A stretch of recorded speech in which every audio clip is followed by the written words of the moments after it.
नमस्कार, मैं हूँ डॉक्टर चिंतन डामोर। आज हम सिंह राशि का मई 2025 का राशिफल लेकर के आए हैं। राशिफल शुरू करने से पहले मई महीने की गोचर स्थिति देख लेते हैं। इस महीने चंद्रमा अपना गोचर मिथुन राशि से प्रारंभ करेंगे। मंगल कर्क राशि में नीच के रहेंगे। बुध 6 मई तक मीन राशि में रहेंगे नीच के, और 7 मई को ये राशि परिवर्तन कर जाएंगे और मेष राशि में चले जाएंगे, और 22 मई तक मेष राशि में रहेंगे। 23 मई को ये वृषभ राशि में चले जाएंगे। बृहस्पति 13 मई तक वृषभ राशि में है। 14 मई को ये मिथुन राशि में चले जाएंगे। शुक्र पूरा महीना मीन राशि में रहेंगे, उच्च के रहेंगे और मार्गीय अवस्था में रहेंगे।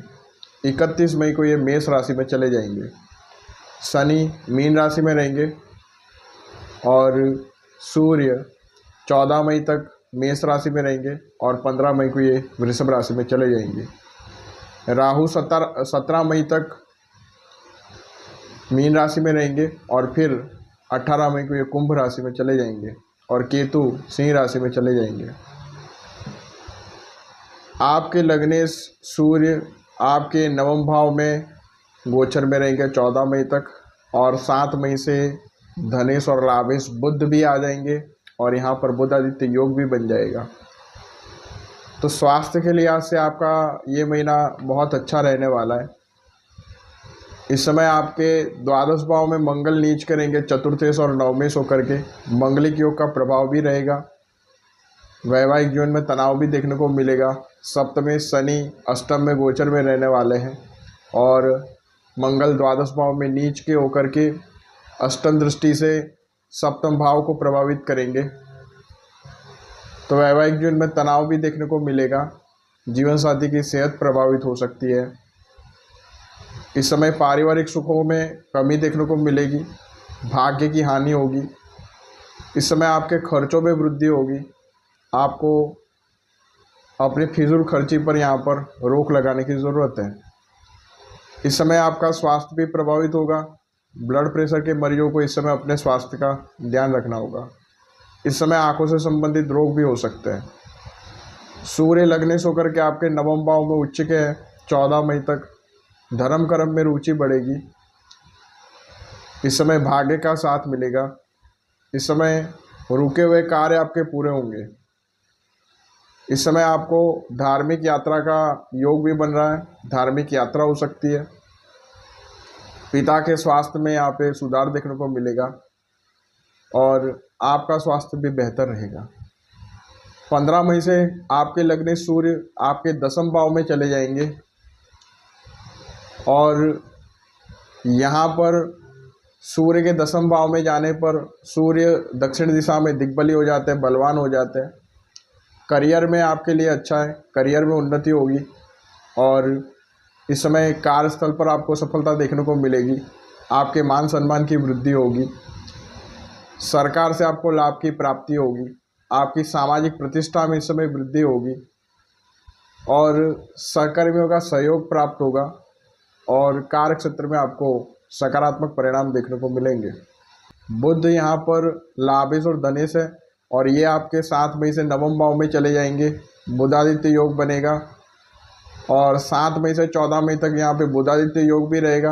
आपके लिए बहुत अच्छा है। इस समय नौकरी पेशा लोगों का प्रमोशन हो सकता है। भाग्य में उन्नति होगी। लंबी दूरी की यात्रा भी होगी, और इस समय पिता का सहयोग प्राप्त होगा। आपकी आर्थिक स्थिति पहले से मजबूत होगी। हालांकि आपके खर्चे तो पूरे महीने बने ही रहेंगे। इस समय आपकी वाणी से आपके काम बनेंगे। आपको सफलता की प्राप्ति होगी। भाग्य में मजबूती आएगी। शुक्र जो है वो दशमेश और तृतीयेश होकर के आपके अष्टम भाव में उच्च के हैं और मार्गीय अवस्था में रहेंगे।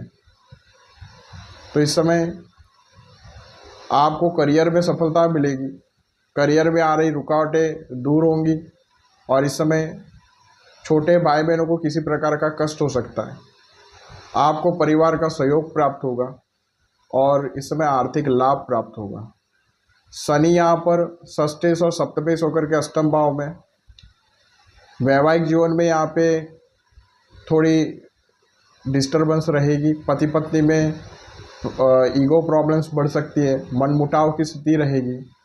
तो सस्टेस होकर के भी ये अष्टम भाव में, तो इस समय आपको अपने स्वास्थ्य का ध्यान रखना होगा। और 17 मई से राहु आपके सप्तम भाव में चले जाएंगे और यहाँ पर मंगल की अष्टम दृष्टि में राहु आ जाएंगे। तो वैवाहिक जीवन के लिए 17 मई के बाद समय और ज़्यादा कष्टकारी रह सकता है। इस महीने आपको शनि और मंगल के मंत्रों का जप करना चाहिए। आप पर वैसे भी शनि की ढैया शुरू है, आपको शनि मंत्र का नित्य जप करना चाहिए। ओम शम शनिश्चराय नमः, इस मंत्र का आप नित्य एक माला जप करें और साथ में ओम क्राम क्रीम क्रौम सह भौमाय नमः, इस मंत्र का भी नित्य एक माला जप करें। मंगलवार के दिन लाल मसूर की दाल का दान करें और शनिवार के दिन साबुत काली उड़द की दाल का दान करें, सरसों तेल का दान करें, काले जूते चप्पल का दान कर सकते हैं, काली चीज़ों का दान करें और शनिवार का व्रत करें। नित्य हनुमान चालीसा का पाठ करें। अब कुछ तारीख है जिसमें आपको सतर्कता बरतनी होगी, जिसमें किसी नए काम की शुरुआत नहीं करनी और बड़ा डिसीजन लेने से बचना है। तारीख है 13 और 14 तारीख, यहाँ पर चंद्रमा आपके चौथे भाव में गोचर में रहेंगे।